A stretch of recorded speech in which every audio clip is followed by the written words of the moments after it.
200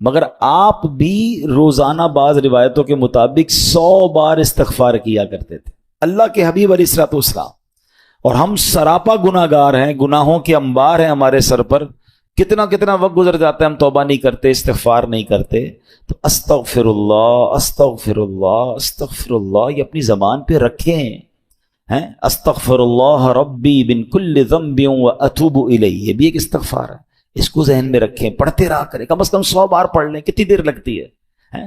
بلکہ مزہ پتہ کیا ہے، استغفار کرتے وقت اپنے ذہن میں اس کا معنی بھی رکھیں نا۔ معافی مانگنے والا ہنستے ہوئے معافی نہیں مانگتا۔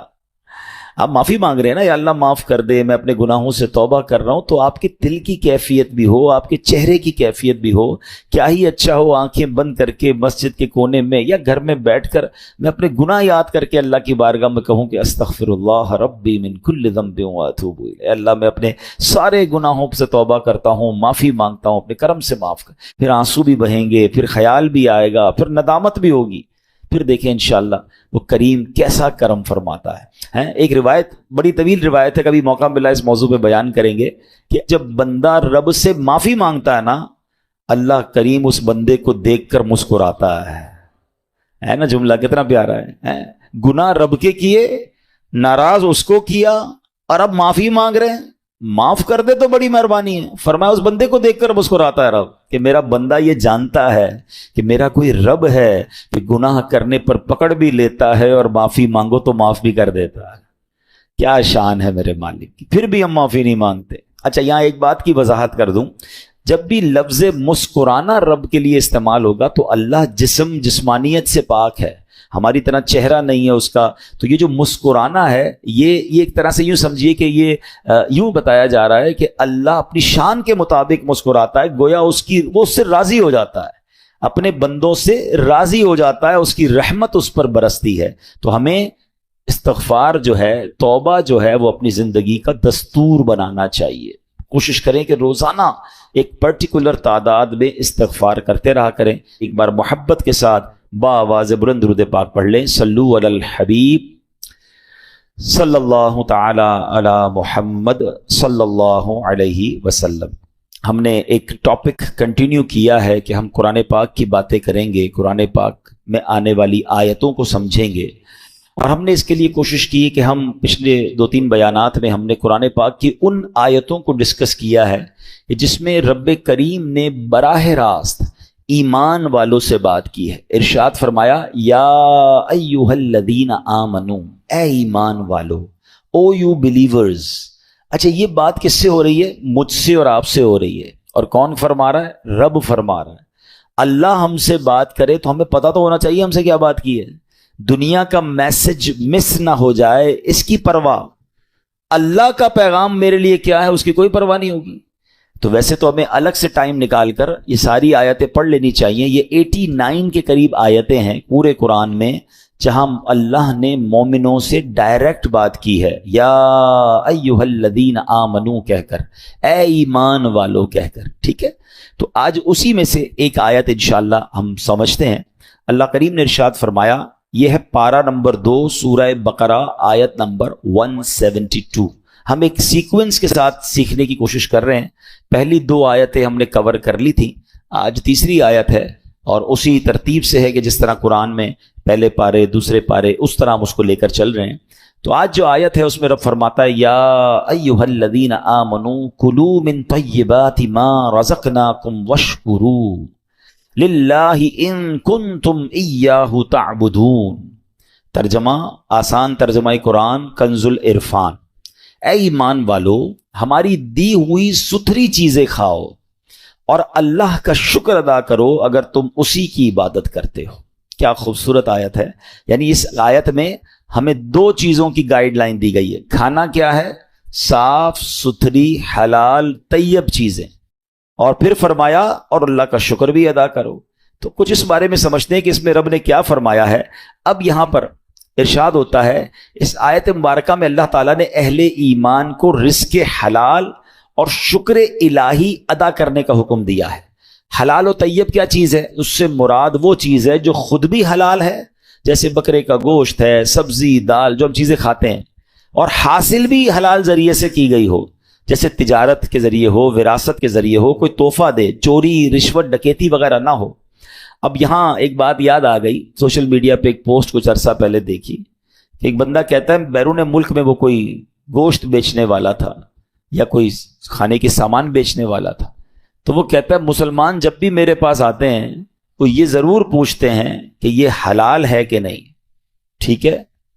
تو میرا سوال یہ ہے کہ کیا صرف حلال ذبیحہ گوشت کھانا ہی ضروری ہے، یا جس پیسے سے حلال گوشت خرید رہے ہیں وہ پیسہ بھی حلال ہونا چاہیے؟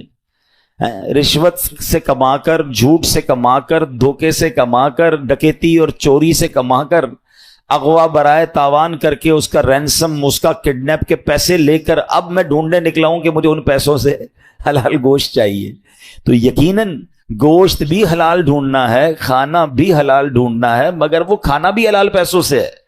ہم ایک سائیڈ پر تو بڑے مضبوط ہوتے ہیں، معاذ اللہ کسی بھی مسلمان کو کہہ دیں، اب پتہ نہیں کوئی بالکل ہی ایمان سے خالی ہو جائے تو الگ بات ہے، ورنہ کتنا ہی بڑا گناہ گار ہو اس کو کہیں بھائی سور کا گوشت کھلاؤں گا آپ کو، وہ کیا کہے گا؟ نہیں بھائی ہم مسلمان نہیں کھاتے۔ بہت اچھی بات ہے، ہمارا ایمان اسٹرانگ ہونا چاہیے۔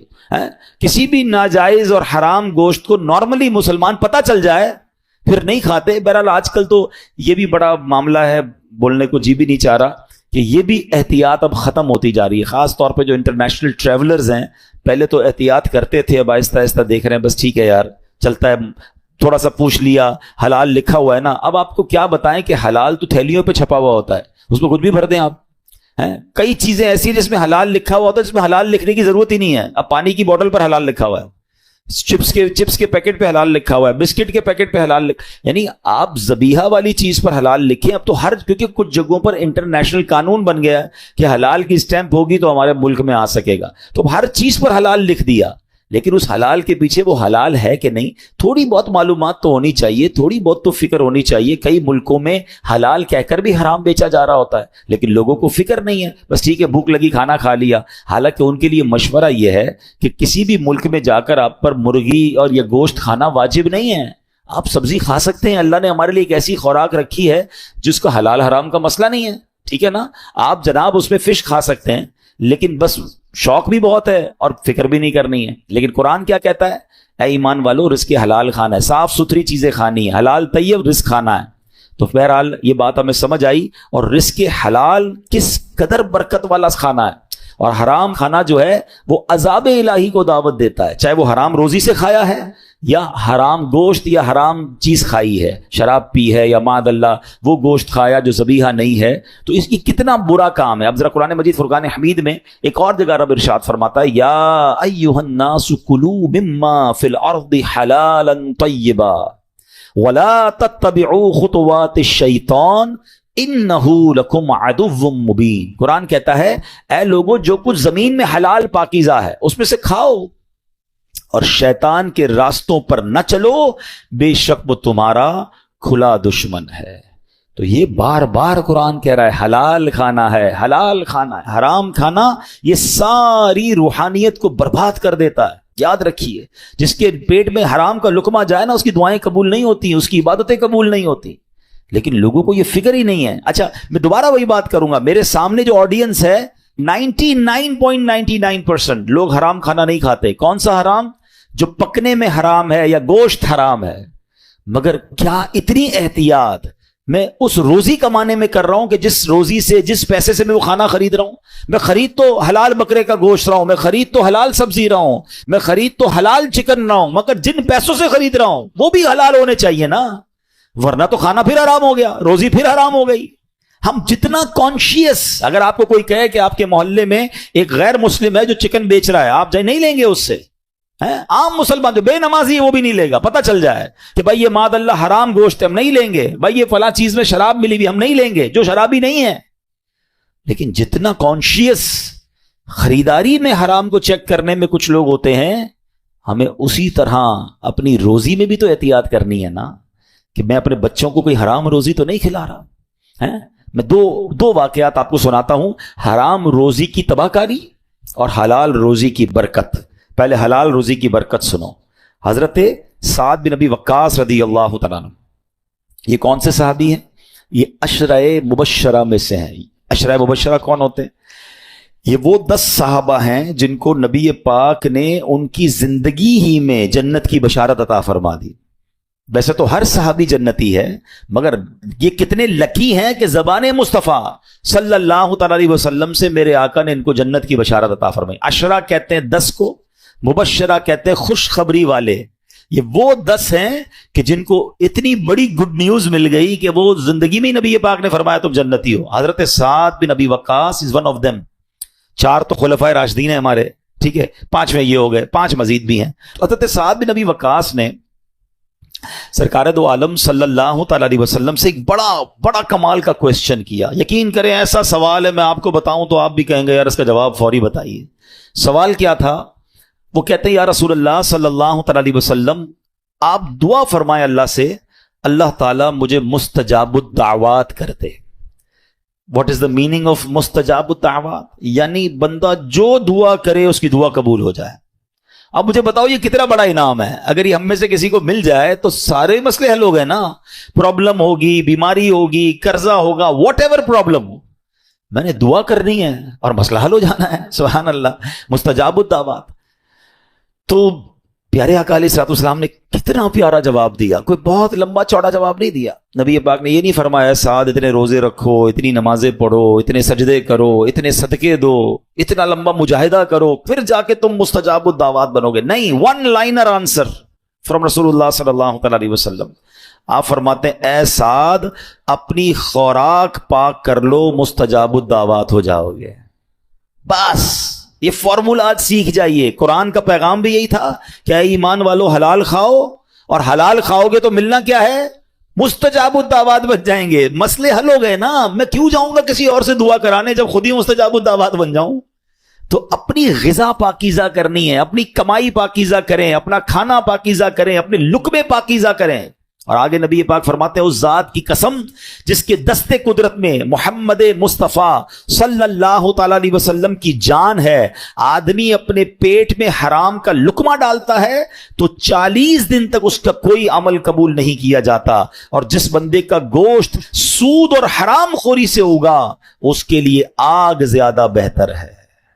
اب ذرا سوچئے، وہ لوگ جو اپنے بچوں کو حرام کھلاتے ہیں، آپ ان کی نشو نما حرام پیسوں سے کر رہے ہیں. اور حدیث میں کیا فرمایا؟ جو گوشت اگائی سود سے ہے، حرام سے ہے، وہ آگ کے لیے بہتر ہے، یعنی وہ آگ میں جل جلانے کے لیے بہتر ہے. ہم نہیں سوچتے، ہم کہتے ہیں بچوں کے لیے کر رہا ہوں، اپنے لیے نہیں کر رہا. ذرا بچوں کے مستقبل لیے کر رہا ہوں. آپ بچوں کو برباد کر رہے ہیں. جو حرام کما کر کہتے ہیں میں بچوں کا مستقبل روشن کر رہا ہوں، میں اس لیے سود لیتا ہوں، میں اس لیے رشوت لیتا ہوں کہ یار بچوں کا کچھ بن جائے، آپ بے وقوفی کر رہے ہیں. اللہ پاک مالک ہے، قادر ہے، وہ تھوڑے پیسے میں بھی برکت ڈال سکتا ہے، اور حلال میں ویسے ہی برکت رکھی ہے اس نے. میں جنازہ پڑھا کے آ رہا ہوں، میرے پھوپا جان کا انتقال ہوا. آپ دعا کریں اللہ پاک ان کی مغفرت فرمائے. مگر میں جنازے میں بھی ایک بات کہہ کر آیا.